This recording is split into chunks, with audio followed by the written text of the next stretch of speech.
ان کے کرنے سے کوئی باہر نہیں ہوتا، جس سے اللہ چاہے گا وہی جنت میں جائے گا اور وہی جنت سے باہر بھی جائے گا۔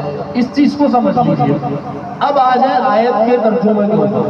کیا بات یہ ہے کہ جو یہود اور نصرانی کہتے ہیں اور ہمارا دعویٰ بھی وہی ہے، وَقَالُوا لَن يَدْخُلَ الْجَنَّةَ إِلَّا مَنْ كَانَ هُودًا أَوْ نَصَارَىٰ، اور وہ کہتے ہیں کہ کوئی جنت میں داخل نہیں ہو سکتا یہاں تک کہ ہودن او نصارا، یہاں تک کہ یا تو وہ یہودی ہو جائے یا نصرانی یا عیسائی ہو جائے۔